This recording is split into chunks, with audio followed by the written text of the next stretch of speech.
data is very crucial for disaster management. I think that's the way forward, to build data for disaster resilience. I think that's the objective which we have put. When we started looking at the UP scenario, I think most of you would know it is the #1 in the composite disaster index. When you look at it, CDI, it has every kind of disaster you can think of. So what we have done in the past 6 months or so, I think one of the things which we also did is, I don't know how many of you had participated in our expression of interest. We did flow an expression of interest for all the emerging technologies, any technology, because we would not know what kind of technology is available for us. Because most of the technology, when we were talking about it, it was either a German technology or an American technology which was available, even for the lightning which we saw. So we thought the best way to go about is to see what kind of technologies are available. So we did this somewhere in July, August of last year. And then we figured out this is workable, non-workable.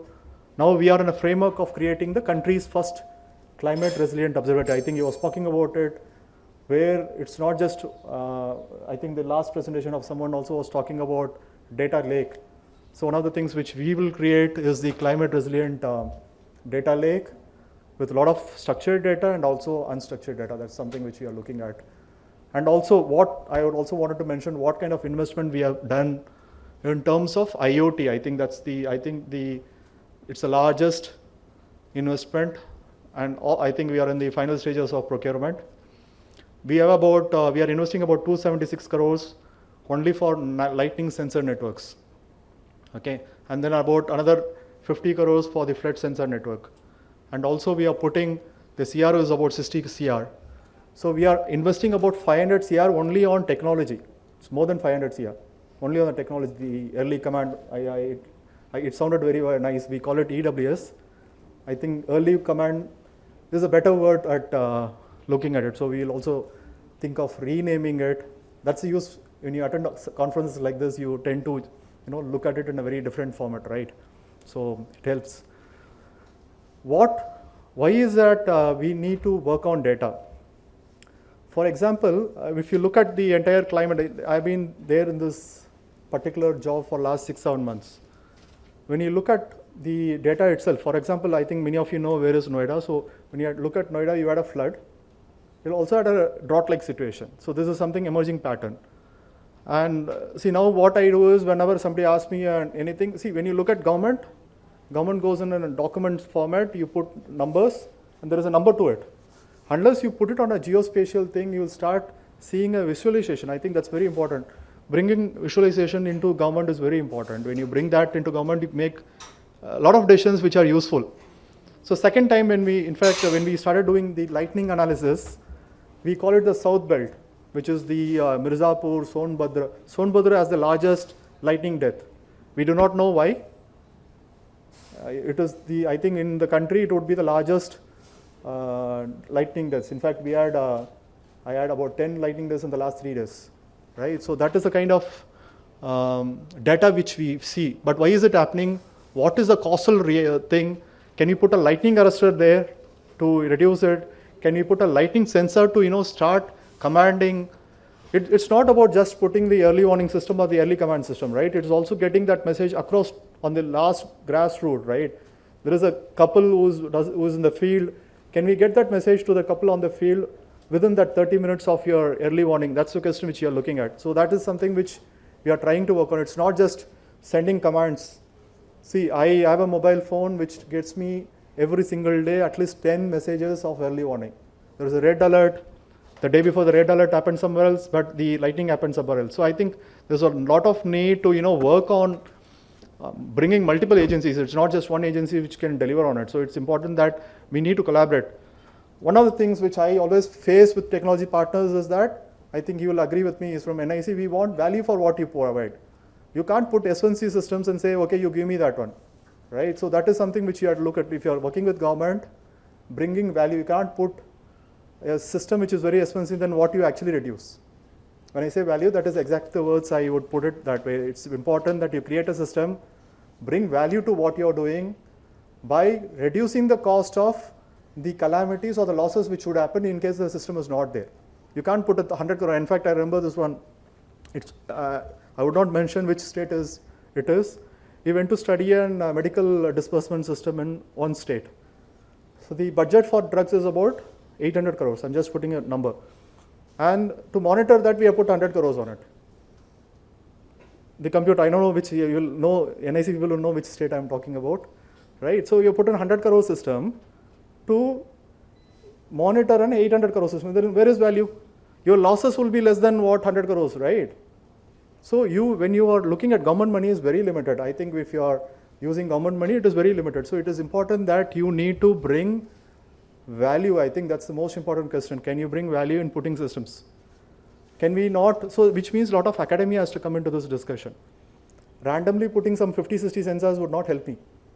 Can we, go to that micro detail of where this, yesterday I remember when this death happened, 4 people died in one day in Mirzapur, day before. So the question I asked so there was an agency which we have hired to, find out where this deaths would happen in Mirzapur. There was a study done and we have floated tender. The tender is already in the process to put the lightning arresters and the early warning systems. So the question I asked the collector was, did this death happen in those areas where you are putting a lightning arrestor? The answer was close by, which means that we have not included that area. That's the answer, right? So you have to, it is very important that we need to get into the data. So what we did is, suddenly the Sonbhadra is not, the number of deaths have reduced in Sonbhadra. It has started moving to Ghazipur. If you see the map of this one, last 2 years, it was Sonbhadra, the other districts, Banda, which had more deaths. And suddenly the deaths have happened to the other region, which is the Ghazipur region. So why is it happening? And we also see, when you see the rainfall data, earlier you had this wisdom comes for over 100 years, 30 years, I think 30 years is the timeline which is used for analyzing the rainfall data. So when you're looking at rainfall data, it is spread over a period of time, right? So, but last 5 years, you have gone to an irreversible thing that you suddenly have a 1 week of rains, and then you don't have rains for the next 3 weeks. And in fact, during the rain season only, you are seeing a drought-like situation. That's the challenge now. It's not that you are seeing a drought-like situation after a point of time. You already started seeing your yellow, green, with your NCBI, your vegetation index, everything changing into a drought-like situation already then in your rain time, right? So it's the prediction which you are seeing. So we need to, work on better predictive models. I think that's something which we look at. I think he was talking about, unless you have very strong foundation in artificial intelligence and machine learning, these data would be just a piece of sheet or something like that, right? So that is very important. So other thing which I think that was a topic which was given to me, urban flood. This is the reality. This could happen to any city. I have personally witnessed 2 urban floods. I remember this one very clearly. One was the Bombay one, which happened in July 26, 2005. I literally walked from my office to my hostel where I was staying. The second one, I still remember, this was in Chennai. This was somewhere in 2002. It is well before that day. There is this river next to it, and then you have water stagnation hardly 100 meters from the river. So what is that we are doing? So it's important that it's not just the quantum of water. Okay? Is your solutions there available to take that water to that drain which is there already there? Can we create that kind of capacity? So the challenge is, one more challenge is that I come from Chennai, so we saw floods somewhere in 15 and also 16. What we did is we dug out the entire city, started putting the canals, and we had created a stormwater drain to challenge what we saw in the past. And suddenly you see rains this time, and it questioned everything what you did. So it is important, I think we are looking at solutions which are for the past. I think that's what we should stop doing. We should probably create infrastructure. I think when I call the infrastructure, we also use this word called resilient infrastructure. When you look at resilient infrastructure, we need to create that kind of infrastructure which helps you in building preparedness. In fact, if you look at, I remember this was a story, 2004 tsunami. There is a small island, you can go and Google it. There's a small island where close to 100 kilometers from the where that tsunami epicenter, right? 2004. That full village was saved because they had an early warning system. And you know exactly what happened to the entire coastline of Tamil Nadu, Andhra and Tamil Nadu. This is the same tsunami. So when you look at disaster, it's important that we invest on preparedness. You need to be very, very prepared. It's not that I put sensors and I give a lot of data which I'll tell you this would work. And prediction is not the end of what you call the disaster management. It is important that you need to be preparing yourself. What if I find that there is going to be urban floods? I have a small story, right? Barabanki, the district closer to Lucknow, hardly 20 kilometers. It had urban flooding. Can you believe it? And the first time when we started telling them, we'll send all the boats there, they said, sir, 8-9 boats is enough. And the next 3 days, they required more than 25 boats. Same thing with Chennai. I think boats were required in Chennai for 3-4 days in areas like Velachery and all. So it is important, I think we need to go beyond the prediction models. It's fancy, right? Sit in a room, show some modeling, everything. And when the disaster happens, the modeling will not work, right? So it is important, I think we should create a tendency. I think P and P should go together, prediction and also preparedness. I think when you are predicting something, what would be the losses, can you also create something which would tell you that this is what you have to have. So that is the thing which we are looking at right now. We are growing this entire network of things in UP. We are also creating remote response centers.